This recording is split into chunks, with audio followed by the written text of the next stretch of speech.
All right, here's 9.3 day 1 math examples. Here's the problem of the day. These are the same as what you had last week.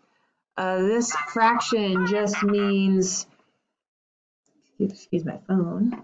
This fraction just means division, and so we have to do the opposite of division to get rid of this fraction. And to get rid of the fraction, we have to multiply both sides by the denominator, and that's going to get rid of this -2. So I'm going to multiply, if I remember to press the draw button.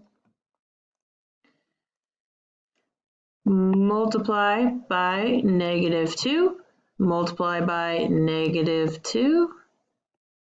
If things, why? Why is it keep erasing? Maybe it's because it's in the box. Okay, let's try it. Let's try this again. Maybe okay, draw. Okay, round 2 or 3. There, it's staying times -2, 2. Oh my, 2. Okay, there we go. Multiply by -2 on both sides. You can cross cancel here. -2 divided by -2 gets you 1. 1, we are left with x equals -7 times -2. Well, 7 times 2 gives me 14. And a negative times a negative gets me a positive. So this is my final answer. Final answer of x equals 14. This is your time now to go solve your problem on Nearpod. So if you have any questions, let me know. Otherwise, finish this problem on Nearpod. All right, welcome back. Hopefully you multiplied both sides. Oh my. Multiplied both sides by 4. Multiplied by 4. That's not really a point, it's getting there. Okay, then you can cross cancel. Gets you 1 and 1. You're left with x equals, today's not my day, guys. -4 times 4, -9 times 4 gets you 36. And a negative times a positive gets you a negative, for an answer of -36. Hopefully that's what you got. Okay, here we go. On to today's stuff. We are going to be rotating an image from a pre-image on a graph. And a rotation is a transformation that turns a figure around a given point called the center of rotation. The image has the same size and shape as the pre-image. Okay, and so here's a vocab for today. We got pre-image, as you saw, remember, is the starting shape, and it usually has the letters that are just plain, like A, B, C. And then the image is the end shape, and so it kind of looks like A prime, B prime, C prime.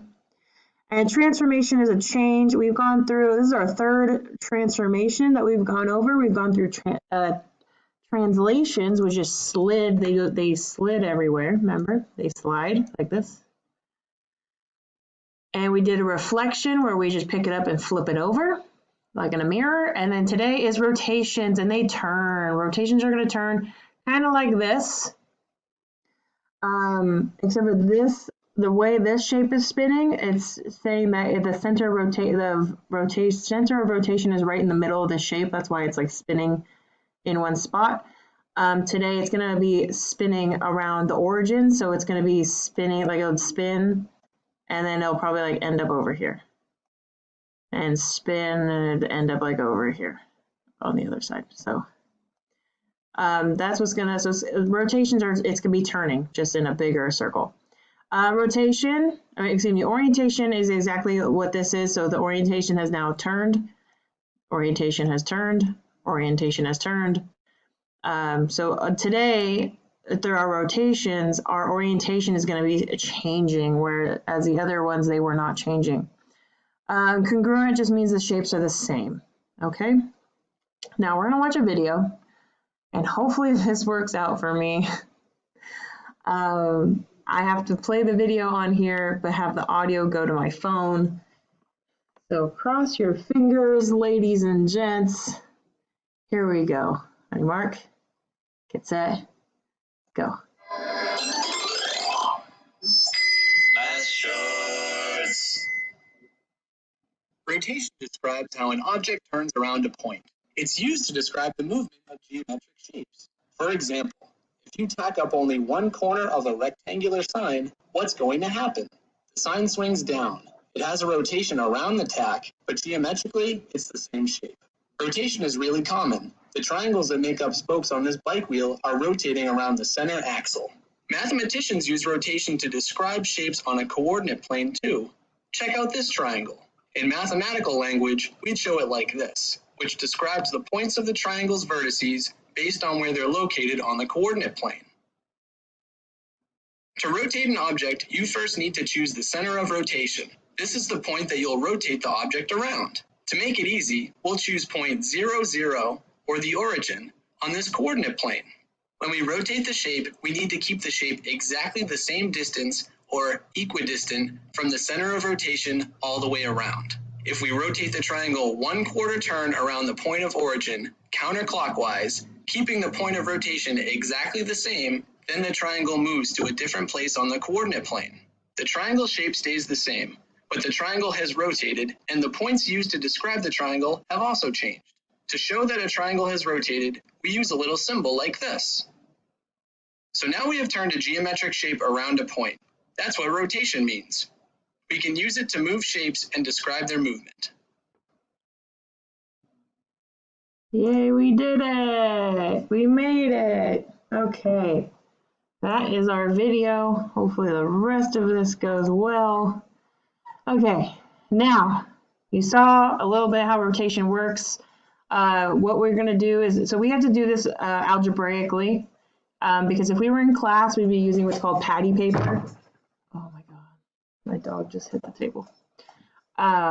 We'd be using what's called patty paper. It's kind of like see-through paper, like transfer paper, and we would be actually like playing with the paper. Since we can't actually do that, we are going to have to do this algebraically. So we're going to be listing points from the pre-image. So we have to list ordered pairs. And then we're going to have to check the chart to identify how to change the numbers based on the rule. And there's going to be a chart down here somewhere. And then we're going to write the new points for the image. And then we're going to have to graph those new points to make our new image on the graph. So let me show you what we're talking about. So first of all, we got to understand the difference between clockwise and counterclockwise. Clockwise is the direction a clock goes. So if you stare at a clock, which I know there's not very many actual clocks nowadays, but a clock spins to the right. So counterclockwise just means you go backwards of a clock. So we're going to go backwards and go to the left. So clockwise, counterclockwise, because your instructions are going to be rotate 90 degrees clockwise or rotate 180 degrees counterclockwise, and you need to know which direction that is. So this is, am I in the draw? So this is to the right, and this is to the left. Now, I know our rights and lefts are going to be a little hard. This is going to be our best friend right here. So this should be on our Nearpod in the little upper left-hand corner in the picture. If you click this, it'll have the instructions.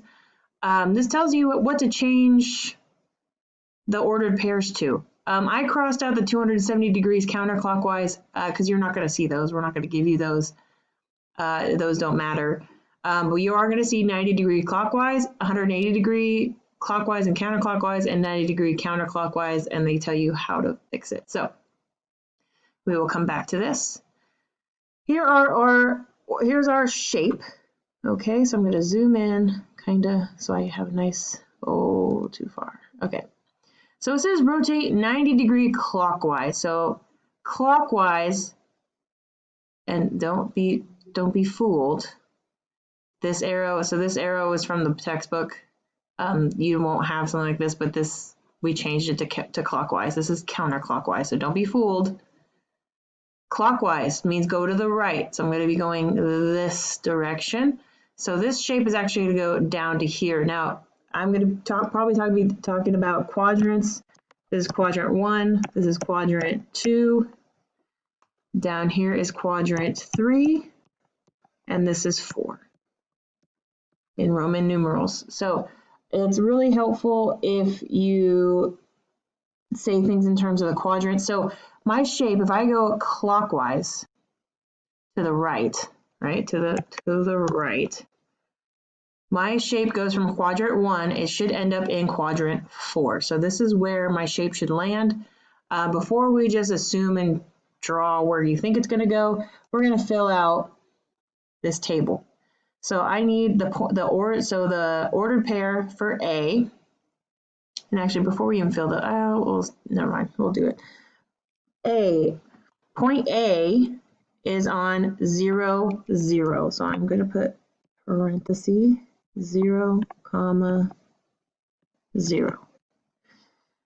All right, and then I'm going to go to B. B is you start at the 0 to get to B. You go left and right first. Do I go right? Do I go left? No. So I'm going to go right. That's positive numbers, positive 1, 2. Because X always comes first in an ordered pair. See X first. So X is 2, comma. Do we have to go up and down at all? No. So that's going to be Y is 0.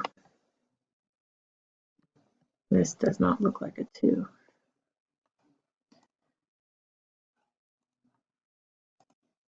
Oh my. Oh my.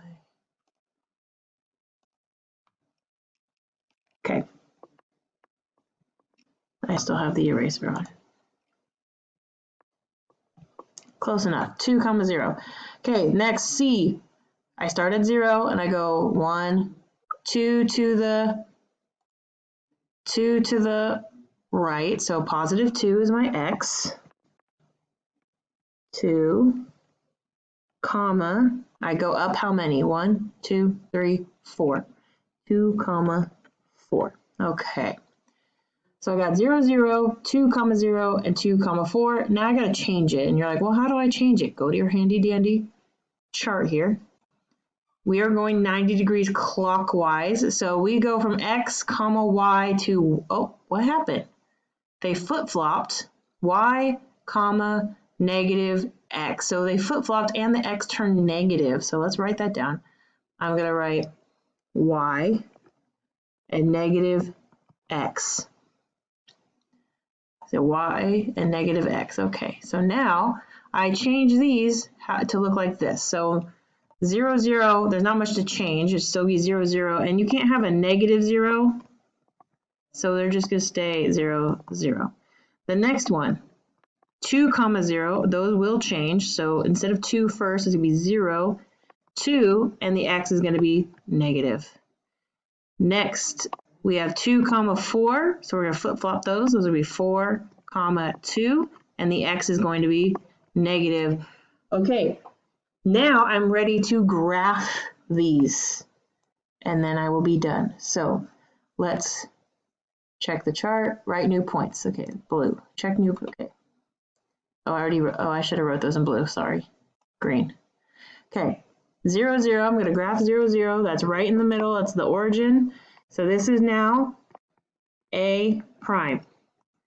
Now I'm going to go to 0, negative 2. So 0 stays in the middle. Negative 2 tells me that the Y goes, oh, Mrs. Abbott. No, I'm okay. I'm okay. Yeah, 0, negative 2. So what I hesitated because I saw that the Y is here and the X is here. I was like, oh wait, I'm going in the backwards direction, but this is just tells me where to move it.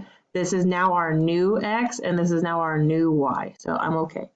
So 0, negative 2, so I'm going to go down 1, 2, and a dot, and this is now B prime. Last but not least, I need positive 4, negative 2. So positive 4 is the X.